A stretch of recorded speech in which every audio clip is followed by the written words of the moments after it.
There we go. Good on you. Thank you very much.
We take the medium's mind from a state of awareness of the physical body and the human world. And we take it one step back into the purity of consciousness. Here, of course, there is awareness across a range of different possible locations, and also the different energies which are around or connected to this medium. Often this is referred to the state of mediumship or even psychic ability. And then we take the medium's mind, and it is either given something very specific to concentrate on, or it is taken into the state of unity.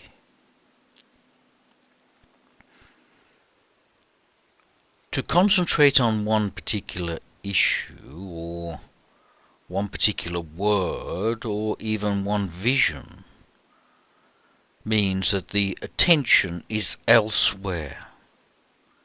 It is not here. So, of course, that could be attention towards counting sheep or numbers or watching a certain event.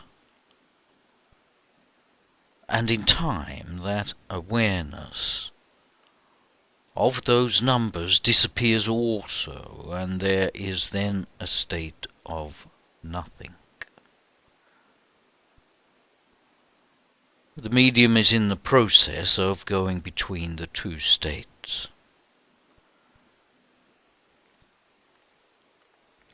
As a consequence to this, the act of practicing your concentration, your focus, will aid you in the connection to energies around and holding that connection, or even withdrawing from the awareness of the body and its surroundings.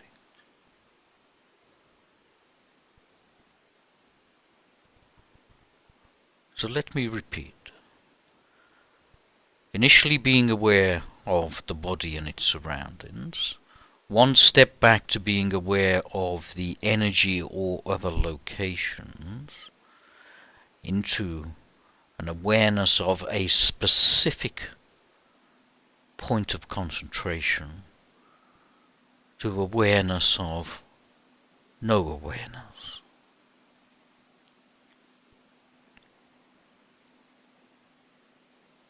When you practice and develop your own mediumship, in whichever form it takes, you would know yourself that your awareness has to shift.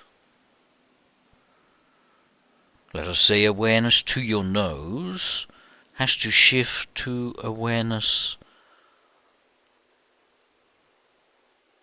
of something beyond the body, away from the body. And the more able you are to hold your concentration there, the better the connection.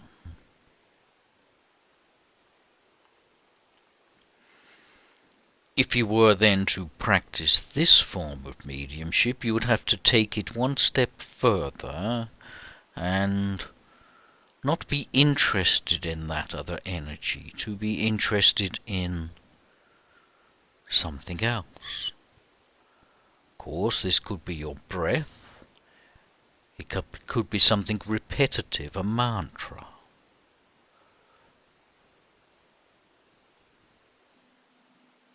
This will give a fogginess to the mind. But underneath that fogginess is still the ability to be conscious.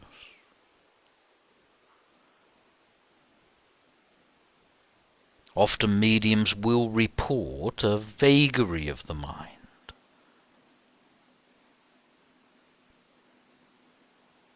Retain your focus elsewhere, and the messages you're hoping to receive in evidential mediumship will have to be let go of. To be aware of, let us say, breath or circumstance. Circumstances that are not at the point of focus.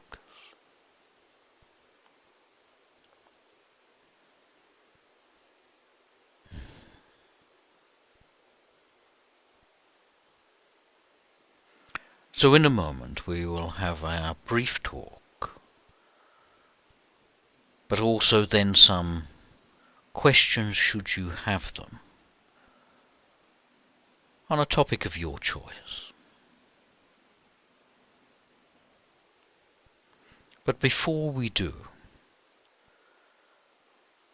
I believe that there are a list of names for healing, Brandon. I believe you have those.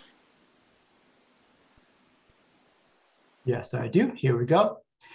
Adelaide, Roz, Ed and Eileen, Paya, Sonia, Mark, Mary, Amanda Honey, Barbara Miller, Betty and David Essex, Marcella, Teresa Neal, Helen, Bernie and Tess parents, Carl Ben Pippa, Peter and Chelsea, Maureen and Jerry, Margaret McPherson, Susan, Michael, Irene, the new babies Stephanos and Andreas, George, Angelina, Stella, Loretta Michelle Caputo, Lisa Wiggins, Susan Scarpino, Brock, Joe, Tabitha, Erica, Carl, Mary, Nicole, Mark S., and Darren J. Thank you.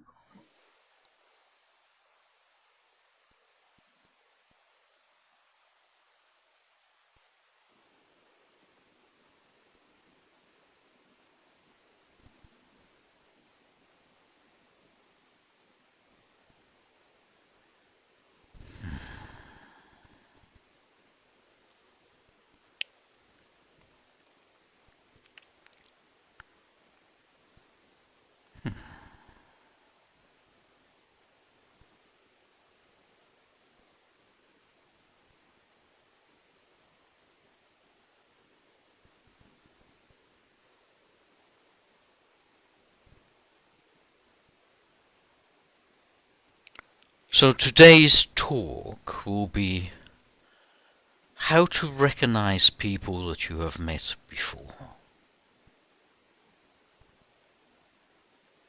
And of course I infer to the people from previous lives.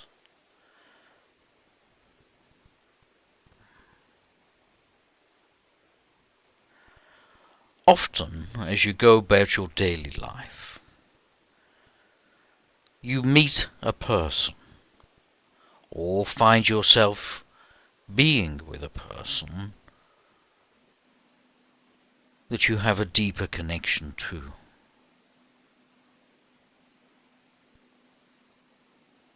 And many times these people are pulled back together, either for a short time or a long time, either as just casual friends or maybe even relationships.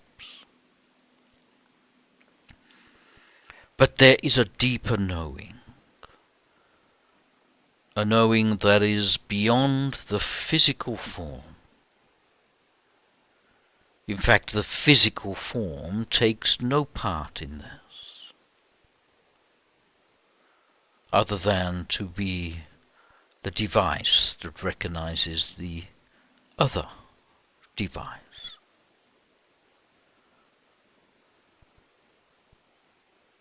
Now this feeling of knowing, the feeling of reconnection, happens quite deeply. It is, in fact, happening at a soul level, not at a physical level. It could be between two people of the same sex or opposite sex.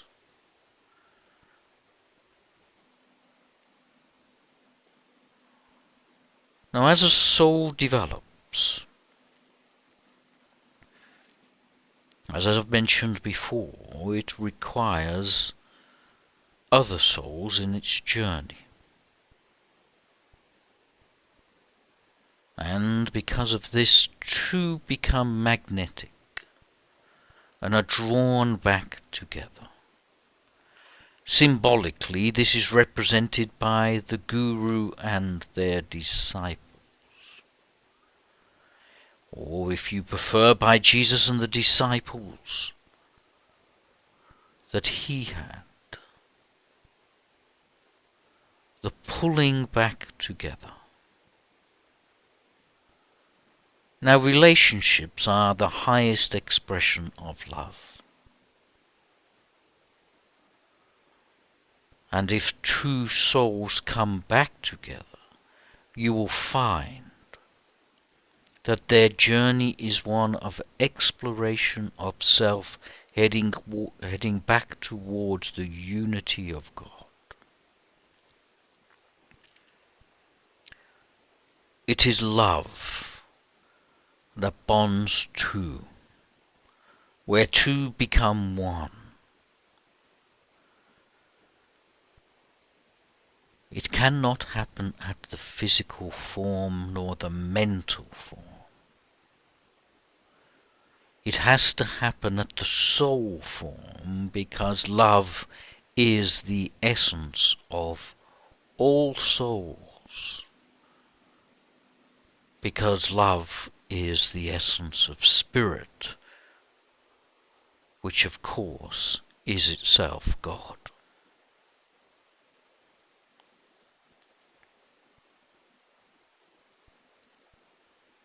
The journey in one lifetime is left unfinished.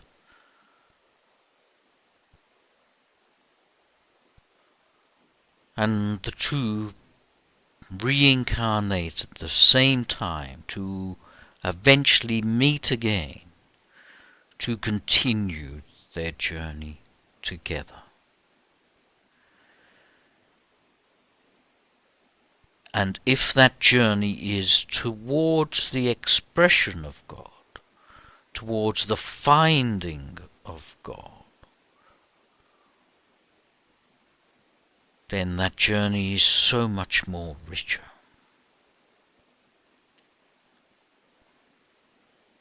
There are people in this group that have met before, and sometimes on more than one lifetime.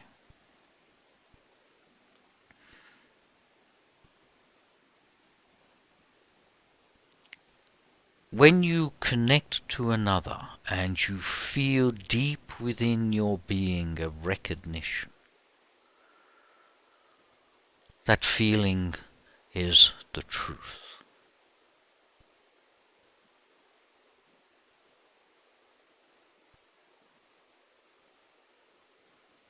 Now, this relationship is not based on conditions.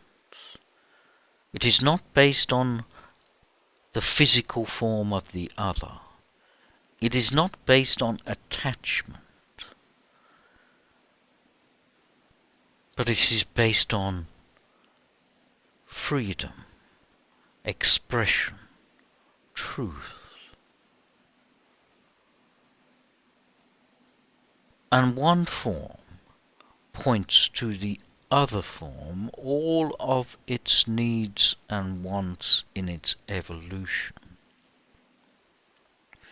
Now, this is very different to the connection of two egos joining together for the self-satisfaction of that ego. The ego is on the surface of consciousness. It is not at the depths of consciousness. It is the thin membrane or veil that seems to block the other world.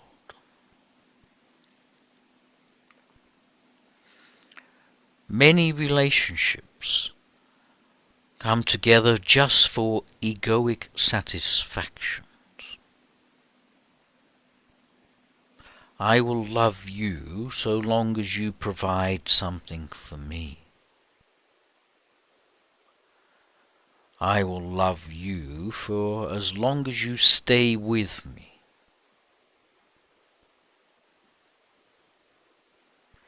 Here you can see the recognition and belief in the human form.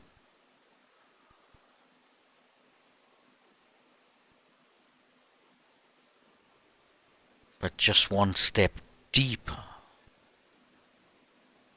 and the need for attachment disappears. So here the mother or the father, when they have taken that step beyond the ego and found their love for their child,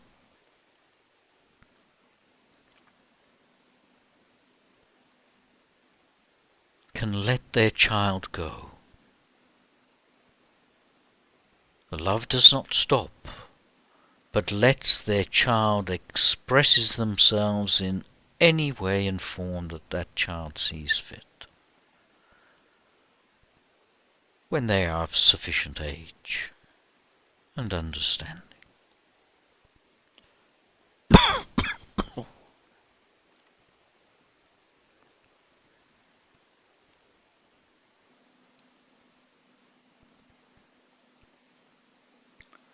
So it is far better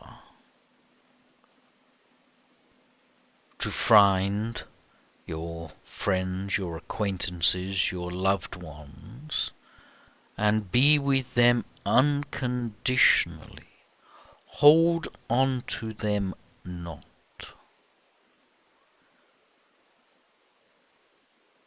Let them go for their benefit, not yours.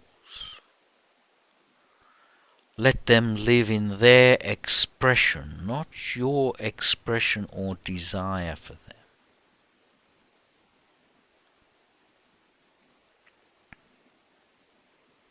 Your fears of what will happen to them or what they will fail in their endeavours to be are your fears of them.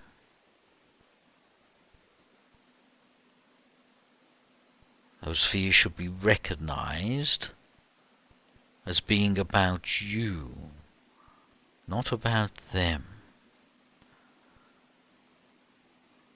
and let them be. And then you can love that person, whether they are by your side or on the other side of the world, whether they are in physical form or not.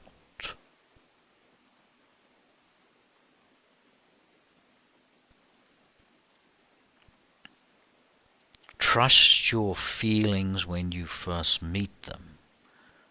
At the depth you will know them.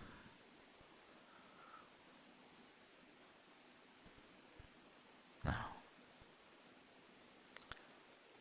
it is common, more common than you may or are willing to accept,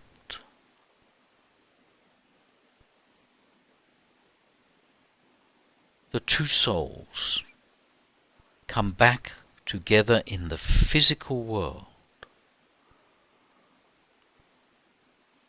Let us say one as guru and one as student or disciple, to be pulled together towards the realization of God. Or if you prefer, the realization of Spirit.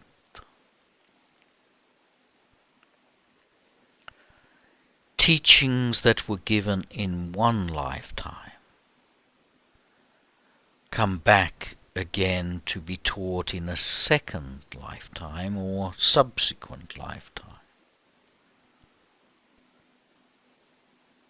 so that the student knows their direction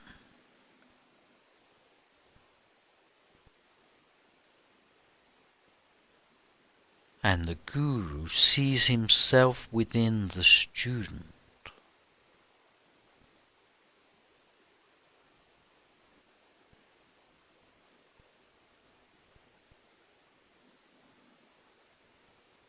So it is important at these times to have love in your heart.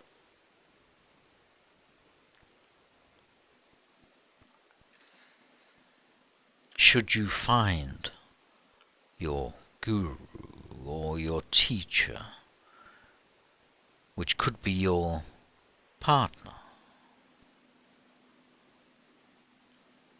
it is the love in your heart which will pull you onwards towards the unified state.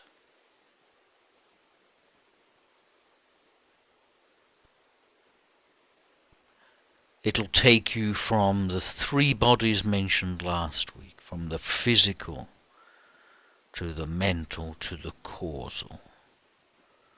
And love will be the cause of the connection in the physical world.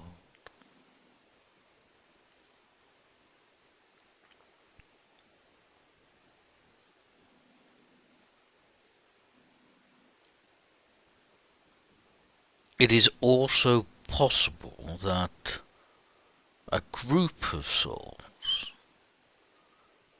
can come back with a very specific mission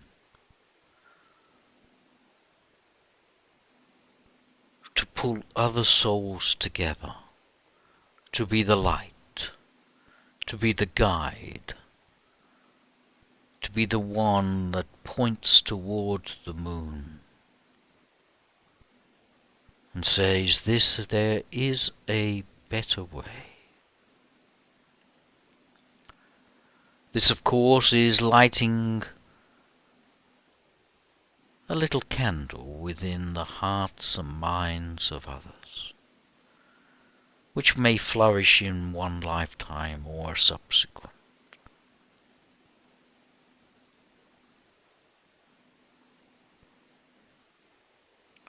The fact that you are listening to this says that light is already lit within you.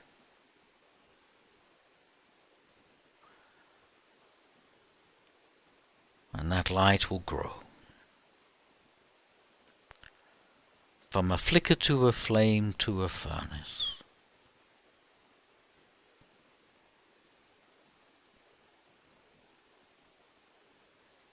Remember, I have said before, no one enters the kingdom of heaven alone.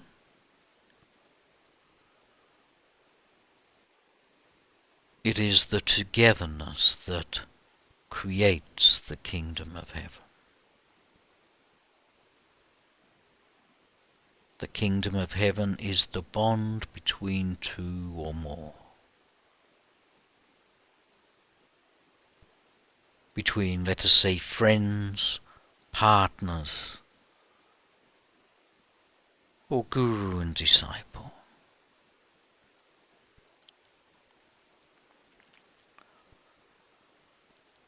So the symbol we refer to today is between, if you want, between Arjuna and Krishna. Between Jesus and his disciple,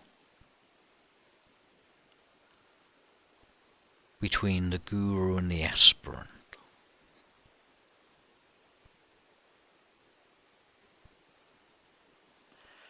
This is also the symbology of Noah and the ark.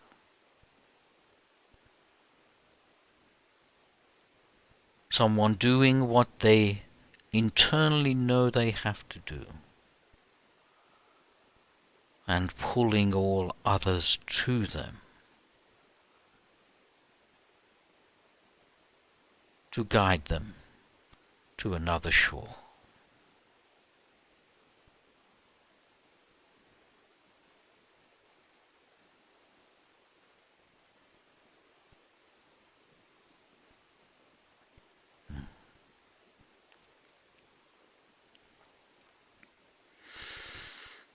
Now, I believe that we may have some questions. Brandon, would you please let me have the first? Yes, our first question goes to Anne. Anne, would you like to unmute yourself and ask your question? Yes, thank you. So my question is, when working in the trance state for someone who's fairly new, how do you ensure that you are being aware of your guide and making that introduction? The guide and the medium are one.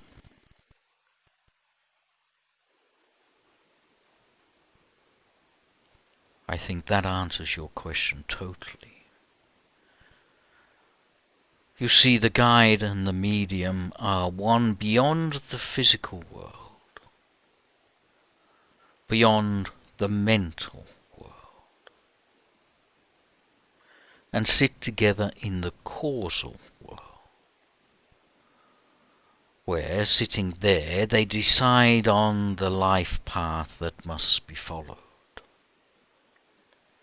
And the guide and the medium say together, we will create this circumstance where we can express to the world the words of Spirit.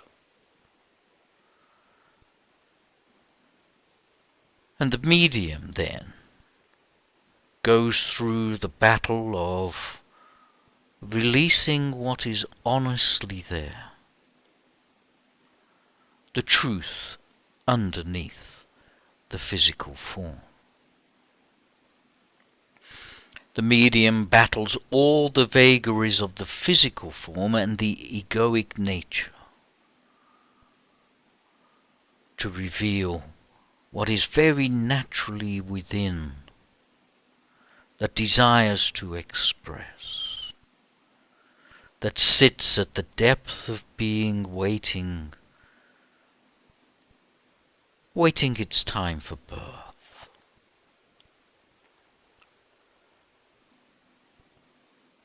So often mediums say, who is my guide? When will I meet them? How do I allow them? The truth is, by stop hindering them. The hindrance, of course, is fear, doubt, and the need for circumstance to be exactly so.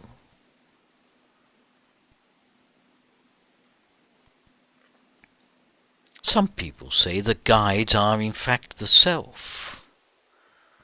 Well, of course, eventually that is completely true, but it is felt separately to begin with.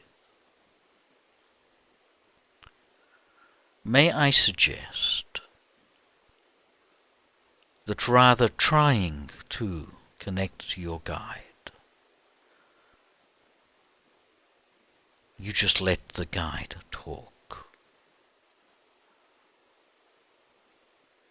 Now, the reason I say this, it is the fact of effort that can cause hindrance. The more you try, the further it seems.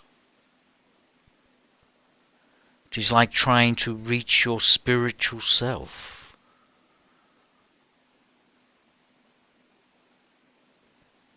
How can you not be your spiritual self? But you can feel like you are not your spiritual self, but that cannot be true, can it? It must be an illusion. How can you not be spirit? You can think you are not, but that does not make it so.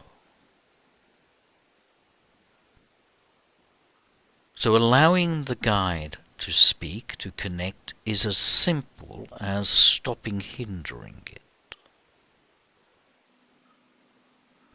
So hence the words trust and surrender become the prevalent words.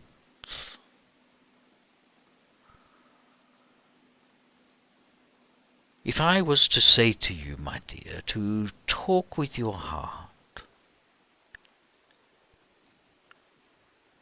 if you felt comfortable where you are or who you were with, you would tell that other person your, let us say, your secret desires.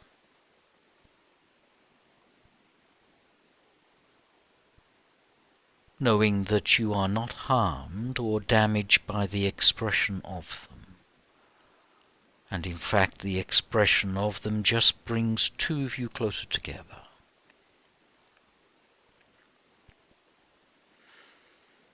If I was then to say to you, and you probably more than others, but to say to you, let the words be known.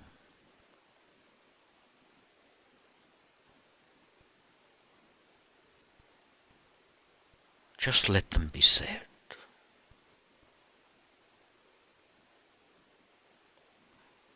It is not that you have to find your guide.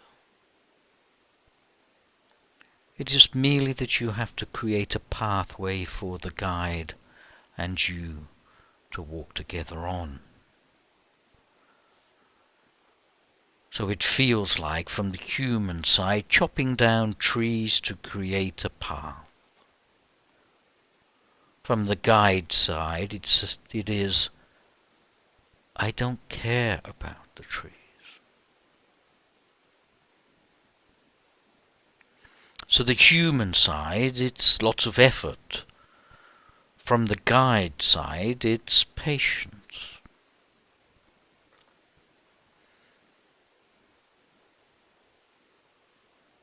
The connection is made. The connection is sure.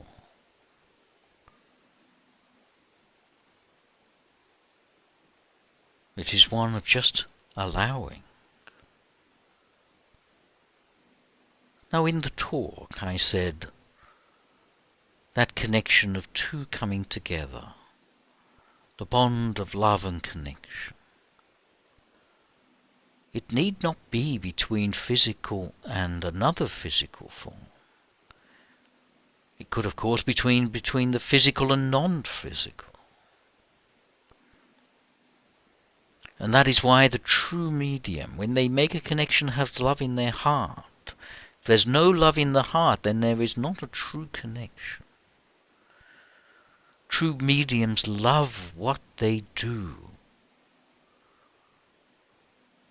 and have a desire to do it right as an expression of that love, to do it justice.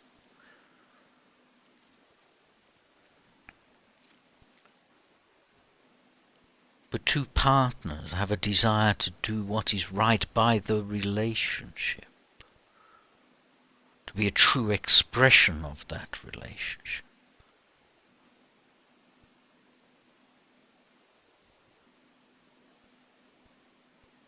Stop trying. Just do. You have all that is required and need nothing more than the doing. The doubt and the fear will come because it is on the human side. Remember what we said before.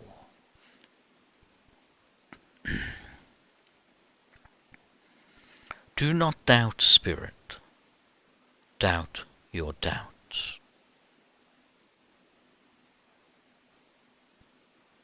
Remember, this is saying doubt the egoic needs, not the spiritual form or formlessness.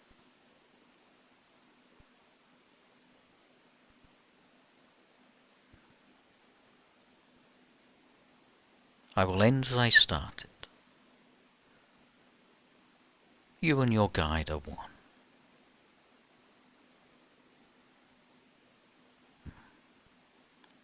Thank you, my dear.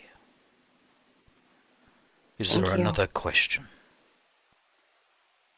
Yes, our next question goes to Les. Les, would you like to ask your question? Hello.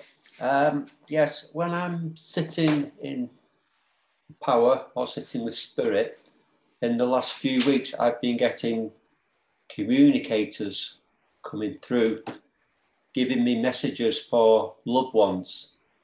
But I was a little bit confused because I don't have a sitter or a client to pass on the message. So I'm not sure why I'm getting readings from communicators which I cannot pass on to the loved ones. In the initial stages, there needs to be a firming up of the channel that I referred to before, the path in the jungle. And often these messages may come in visuals or even as words and phrases. We need to be sure that the connection is being made, and you need reassurance of that being made. You see, once a path has been created, unless it is trodden on, the jungle soon takes back over. So this pathway needs to be walked, needs to be established needs to be tested to see if it is correct or not. So messages, symbols, visions are often given into the mind of the medium, which have very little consequence in the early days. This, of course, is the walking of the path, the warm-up, if you prefer, the testing. Now, looking at your energy and feeling with you, you are on the pathway of development in many forms. And within your mind there is the fear and doubt. Now that would be completely natural in those which are developing and opening.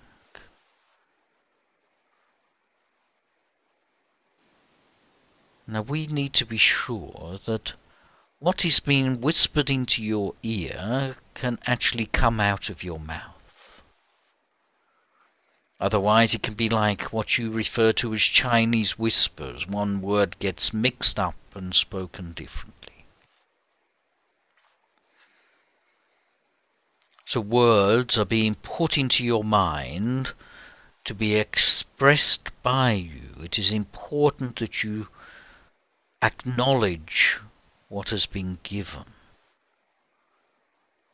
So when that time is right, we know the path is true, is worn, it is available. That a certain message can go into the ear and out of the mouth. And I mean that symbolically, of course. So what is happening for you, my friend, is, let us say, the testing.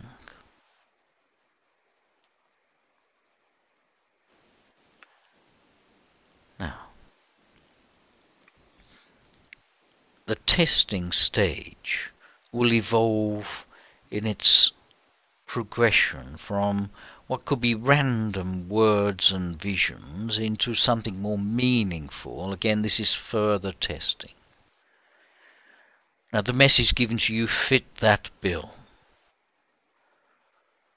It is possible in other situations to be given messages which you will use at a later date.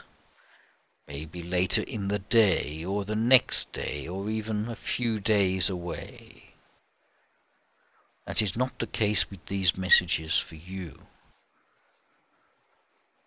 So your progress is 1, you have made a connection. 2, the words are being said.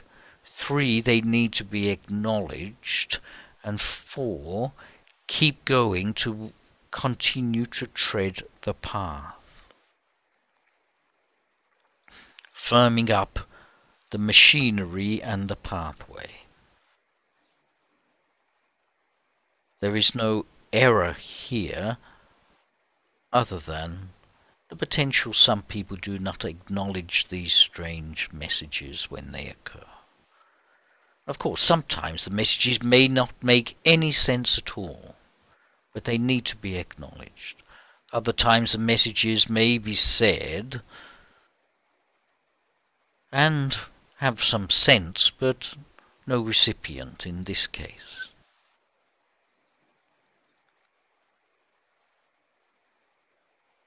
Acknowledge what you are receiving. Trust that it'll all come together in a short period of time. Thank you. Thank you very much. Thank you.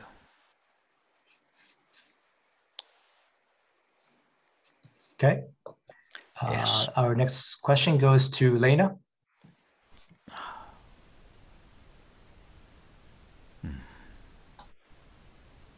I think we've established now that our physical bodies are just a temporary vehicle for us to use while we're here awakening and learning for our advancement and enlightenment, yes?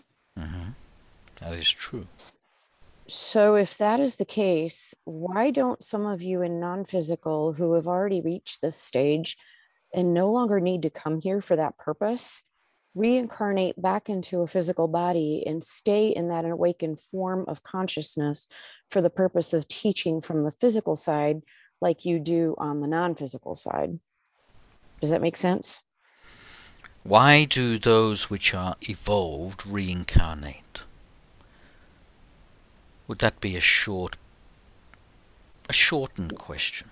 No, why don't they reincarnate and stay in the awakened state? So let's say, for instance, if you've already reached that level of enlightenment and, as far as you could go from a physical standpoint, your learning process, when you go into non-physical, like now you're coming through the medium and speaking to us, but why doesn't somebody reincarnate and just use the physical body as a communication vehicle to reach more people, but staying in that enlightened state throughout their life? Yes. Okay. In fact, they do. It is very infrequent, but they do. You see, the highest form of realization to your God self is love. And how you love another is to serve another. So the highest form of expression of spirit or love or God is the manifestation of love. Now, certain, if we call them gurus or enlightened beings, are on your planet right now. There are a few which, although enlightened, come to resolve the last part of their karma, and some who are enlightened come to light the flame of others. Now you too can feel this connection when you feel love within your heart. In fact, it is the resistance to that love which gives the karma and need for reincarnation and lessons. It is the remembrance of past lives that creates future lives. And that cycle goes on forevermore. But the soul evolves when it realizes there is a soul.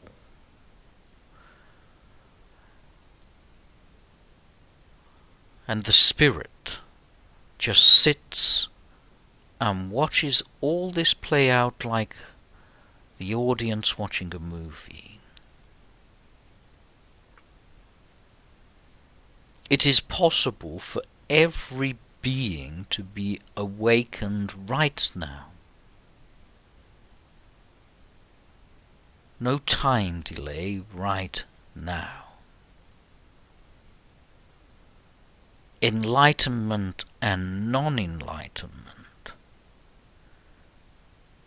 is a simple flick of a switch. Click. You're done. But it must be chosen.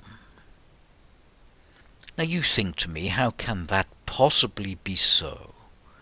Because I would have selected it long ago.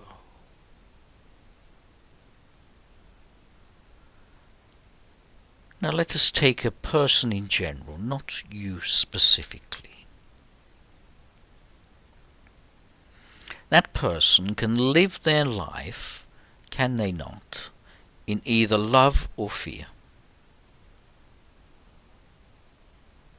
Now it is the darkness that is very attractive and keeps pulling the person back into darkness. But it is the light that forever draws them near. So if I was to say to you, have no fear ever again, live in love. There were many that would say, yes, okay, I will do that. Okay. Give the beggar your money. Pardon? Give the beggar your money. All of it? All of it.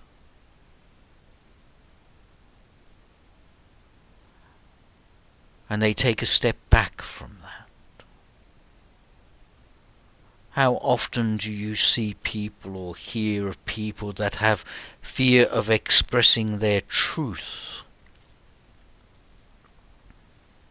They hold on to their darkness, thinking they will be damaged if they express or release their secrets. But they cannot be. The point is, people have the choice between love and fear and pick fear. Because of that, there has to be light given to them to remind them.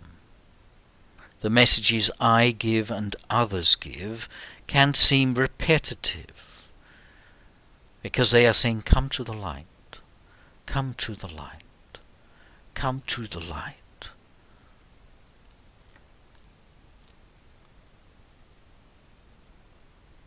And unfortunately, in the physical world, it is one that people hold on to their fears and do not let go into the light. It is the light that they fear. They actually love their fear. I hope you understand that. So there are many enlightened beings, and you are in self another. Every being is already enlightened. They just need to wake up to it. So speeches like what we do through this medium, and in fact the medium himself, expresses the light,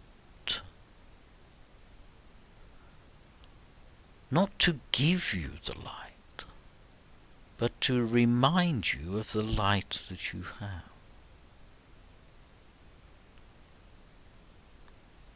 So if you are enlightened, then the person sitting next to you is also enlightened, and you are both playing the game of pretending not to be. And when you step across the veil, you'll look back on that life and say, well, that was fun. And sometimes not so much fun.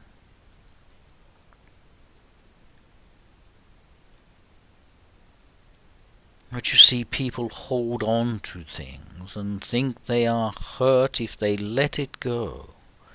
I hold on to my child because if I let them go, there will be no love in my life. But it is the letting go that creates the love. It is the unconditionality, it is the desirelessness, it is the acceptance that people fear. The exercises that are given at times are about saying, take a step across the veil.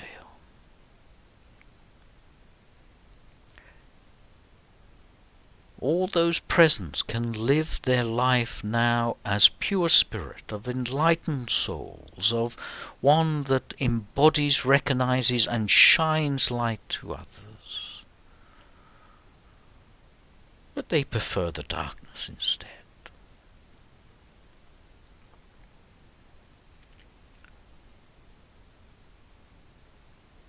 So the kingdom of heaven lies before you, in the heart of others.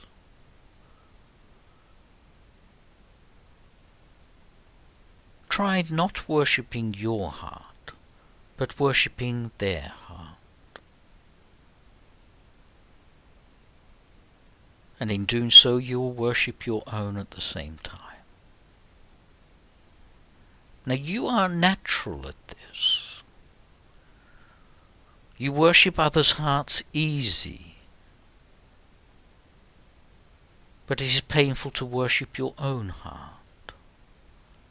So those of an empathic nature have to do it the other way, by worshipping another, by being considerate towards another, because they recognize the pain within their own heart.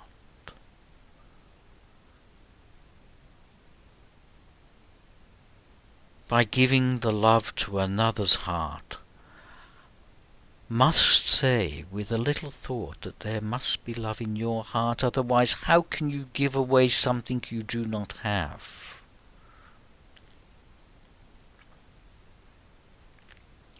By loving another you must have love in the first place. But those of an empathic nature don't see their internal love, because it's too dark, but need to express it. But if, when pointed out, they cannot see their own heart, but can see the other. That is enlightenment, my dear. People think enlightenment is this warm, fuzzy, buzzy place where you sit on a cloud and play harps. Enlightenment is the expression of love. Not to one, but to all.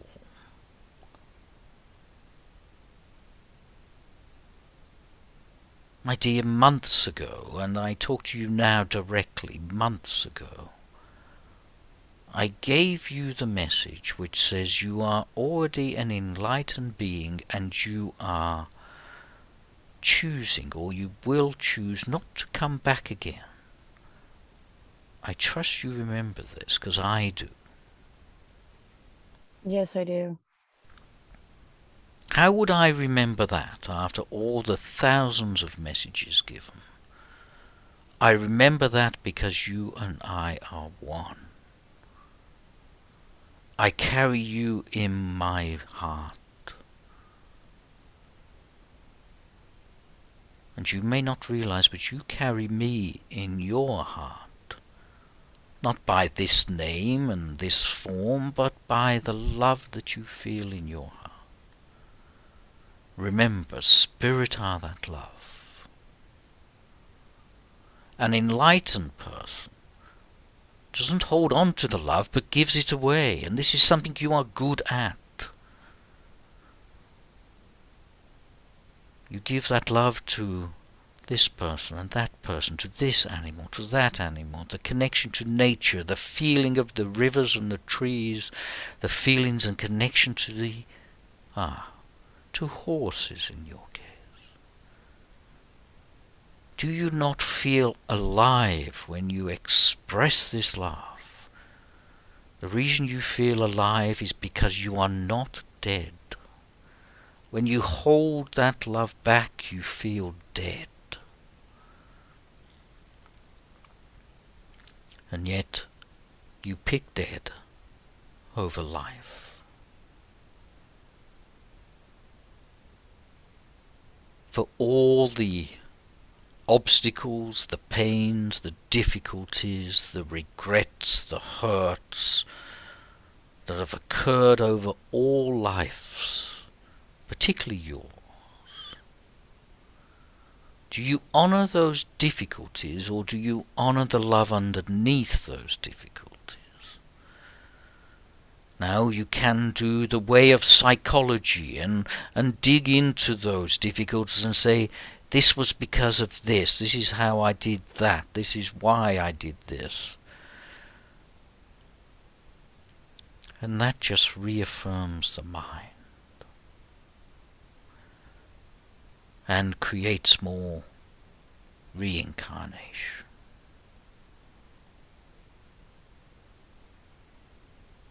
Do the experiment of one day, or if you prefer 1 hour, or if you enjoy it so much, maybe 1 week. You pick. For 1 hour, give away all of your love to everybody. From the grumpy co-worker to the down and out, to the miserable, the defeated, to the joyous, and see what happens. Already you can picture this in your mind to some degree. And already you say to yourself, I try to do that.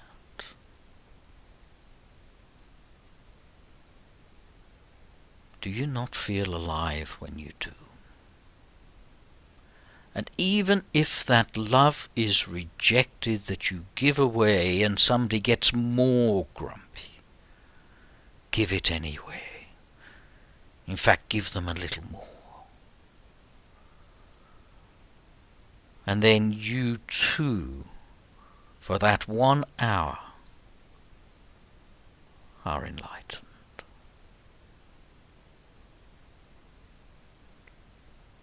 Then when you wake up the next morning, which do you pick? Light or dark? Truth or illusion? Spirit or physical form?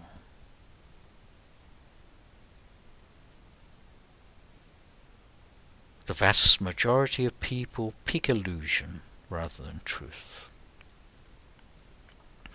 Yet they do that test and they see the light, but pick darkness.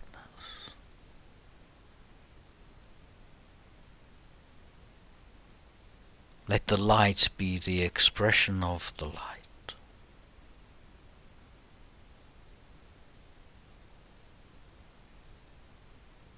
So every person in front of you is spirit. So every person in front of you is enlightened.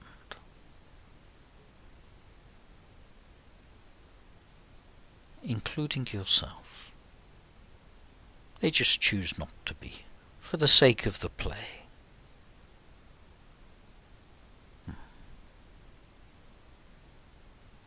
I hope this answers your question sufficiently. Yes, and then some. Thank you. Remember, I love you. I love you too. Indeed, that is true. Do we have time for one more question? I'm afraid we're out of time, Ignatius. So we thank you for your kind words and wisdom today.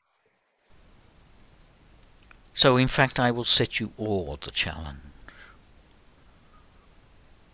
For 1 hour, 1 day, 1 week. Love until you feel like you cannot love anymore.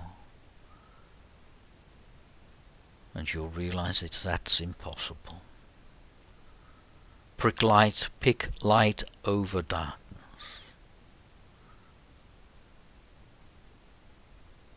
And become enlightened. Feel me in your heart.